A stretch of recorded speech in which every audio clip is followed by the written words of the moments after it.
देखिए, बिहार में जो कुछ हो रहा है आप उसे एक तरीके से राजनीतिक धर्म युद्ध की संज्ञा दे सकते हैं।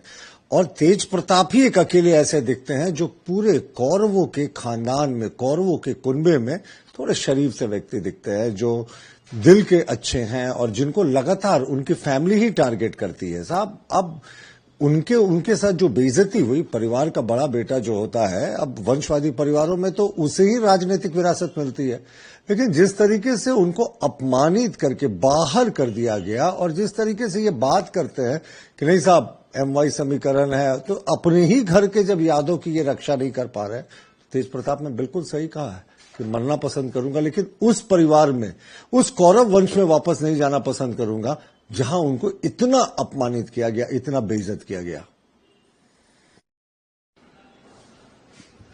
तेजस्वी यादव ने NDA पर बीजेपी पर अटैक किया है और उन्होंने कहा है कि प्रधानमंत्री खुद नीतीश कुमार के बारे में उनके 55 घोटाले गिनवा चुके हैं, लिस्ट करा चुके हैं। क्या किसी एक पर भी कार्रवाई हुई? देखिए, एक हारते हुए नेता की अंतिम चाल है जब वो NDA अलायंस में डिफरेंस क्रिएट करने की कोशिश कर रहे हैं। भारतीय जनता पार्टी में रहने के बावजूद भी हम नीतीश कुमार जी जब दूसरे दल के साथ सरकार में थे तो हम कभी उनके ऊपर भ्रष्टाचार का बड़ा आरोप नहीं लगा पाते थे।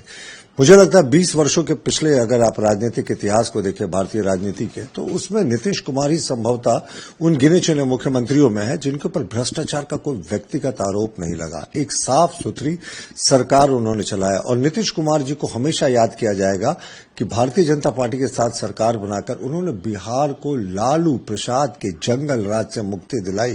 कहां जो विश्व का सबसे पुराना गणराज बिहार में था, और कहां उसके बाद तो जो वोट चोरी होती थी, वोट डकैती होती थी और मशीनों की लूट होती थी, बैलेट पेपर की लूट होती थी, उसके लिए बिहार कुख्यात हो गया था। उससे, उस कलंक से बिहार को निकालने का श्रेय नीतीश कुमार और भाजपा को जाता है।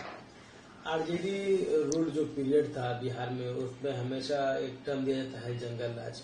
इस पर भी तेजस्वी यादव ने बात किया। उन्होंने कहा इसकी तुलना उन्होंने बीजेपी के जो रूल्ड स्टेट्स हैं उनमें जो लॉलेसनेस है उससे कंपेयर करके कहा कि लॉलेसनेस और लॉ एंड ऑर्डर की जो स्थिति है वो बीजेपी रूल स्टेट्स में बहुत बुरी है। वहां पर जो क्राइम रेट्स है वो नेशनल चार्ट में सबसे ऊपर है। देखिए, वो बिहार के बारे में बहुत प्रसिद्ध कहा जाता है कि जंगल राज का फेज था लालू प्रसाद में, लेकिन हम मानते हैं कि वो शायद जंगल राज भी नहीं था, क्योंकि जंगल राज में भी कुछ नियम होते हैं। शेर जंगल का राजा होता है और बाकी सारे जानवर हैं, सबकी हायरार्की होती है, एक अनडिफाइंड। लेकिन यहां तो कोई हायरार्की ही नहीं थी। राजद का छोटा से लेकर बड़ा कार्यकर्ता सब डकैती, रंगदारी, अपहरण, बलात्कार जैसे बड़े बड़े संगीन मामलों में लिप्त था। और तेजस्वी यादव जो बोल रहे हैं, भाई वो कैसे भूल सकते हैं अपनी भूमिका साले की। जब उनकी बड़ी बहन मीसा भारती की शादी हो रही थी तो वो उतने भी छोटे नहीं थे हुजूर। आपके ही देखरेख में शोरूम से नई गाड़ियां उठा ली गई थी। क्यों? जीजा जी का स्वागत करना था, बारात का स्वागत करना था, तो नई गाड़ियां तो चाहिए। भले ही वो शोरूम मालिक के आंसू आपको नहीं दिखे, लेकिन साला साहब ने साला का फर्ज अदा किया। लेकिन बिहार की जनता के प्रति तो इस पार्टी ने कभी अपना राजधर्म नहीं निभाया साहब। राजद के गुंडागर्दी वाले उस कलंक के फेस को बिहार की जनता भूलना चाहेगी बहुत मुश्किल से। जो विश्व का सबसे पुराना गणराज्य था वो बिहार में ही स्थापित हुआ था और वहां से ये जंगल राज से भी बदतर स्थिति से निकालकर नीतीश कुमार और भाजपा लाई है। आपकी पार्टी के अपोजिशन पार्टी पावर में आना चाहती हैं, सरकार बनाना चाहती हैं घुसपैठियों की मदद से। झारखंड में जो आपके विरोधी दल हैं मुख्यतः जेएमएम, उनका कहना है कि घुसपैठियों का राग ये अपना बंद कर दे क्योंकि जनता पर इसका असर नहीं होता है। यहाँ पर झारखंड में भी घुसपैठिया किए, लेकिन जनता ने उनको सत्ता से बाहर का रास्ता दिखा दिया। बिहार में भी कुछ ऐसा ही होगा। देखिए, कांग्रेस और दूसरे दलों की तरह हमारी आइडियोलॉजी नहीं बदलती। वो हम 2 सीटों पर हैं, 303 सीटों पर हैं या तीसरी बार सरकार बनाए, हमारी आइडियोलॉजी है अगर कि देश के लिए घुसपैठिए एक बड़ा अभिशाप है तो वो है। हाँ, कुछ पार्टियों ने इसे संस्थागत रूप दे दिया। घुसपैठियों को एक तरीके से घुसपैठ कराई गई, उनका Aadhaar card, voter I card Congress और वेस्ट बंगाल और तमाम सीमावर्ती सरकारों ने, यहां तक असम में भी कांग्रेस सरकारों ने, झारखंड में लंबे समय तक यहां जो लालू प्रसाद का राज रहा था उस समय इनको वोटर आई कार्ड पहुंचाया गया। अब देखिए झारखंड में जो डेमोग्राफी थी वो कैसे बदली। संथाल परगना का जो क्षेत्र जो बांग्लादेश से थोड़ा ही सा दूर है, वेस्ट बंगाल का एक छोटा सा स्ट्रिप आता है बीच में, वहां आदिवासियों की जनसंख्या 1951 से 2011 की जनगणना के बीच में 16% घट गई और मुसलमानों की जनसंख्या इसी कालखंड में 14% बढ़ गई। ये कैसे संभव हुआ साहब? कोई पॉपुलेशन एक्सप्लोजन हो गया?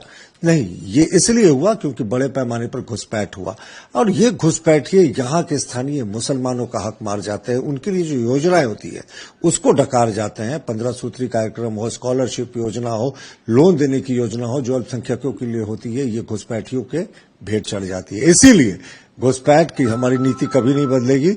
सरकारें आती जाती रहेंगी, लेकिन साहब हमारी राष्ट्रवादी दल की नीतियां नहीं बदलती। आपकी पार्टी के नए नेता हैं, उम्मीदवार भी हैं बिहार के अलीनगर कंस्टिट्यूएंसी से। उन्होंने कहा है कि अगर पावर में आते हैं तो अलीनगर जो उनकी कंस्टिट्यूएंसी है जहां से उनको टिकट मिला है मैथिली ठाकुर को, उन्होंने कहा वो का नाम बदलकर सीतापुर कर दिया जाएगा। कंट्रोवर्सी हुई, फिर उन्होंने सफाई दी। उन्होंने कहा कि ये मेरा आइडिया नहीं था, ये नित्यानंद राय जी का आइडिया था जो मेरे साथ नॉमिनेशन में थे, लेकिन वो इसको सपोर्ट करती है।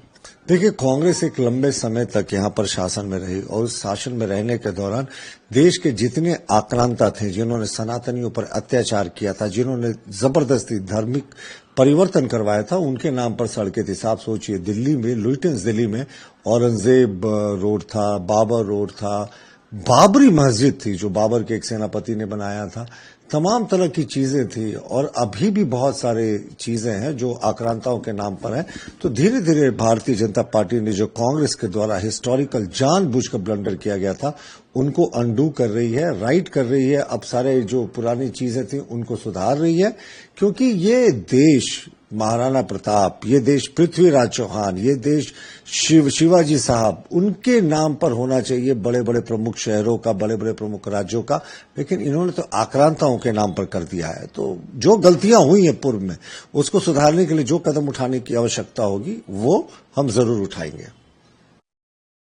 SIR की प्रक्रिया एक हफ्ते या थोड़ा आगे बीच में शुरू हो जाएगी। ये हम तो हमेशा स्वागत करते हैं। हम तो मांग करते हैं कि पूरे देश में SIR की प्रक्रिया शुरू हो।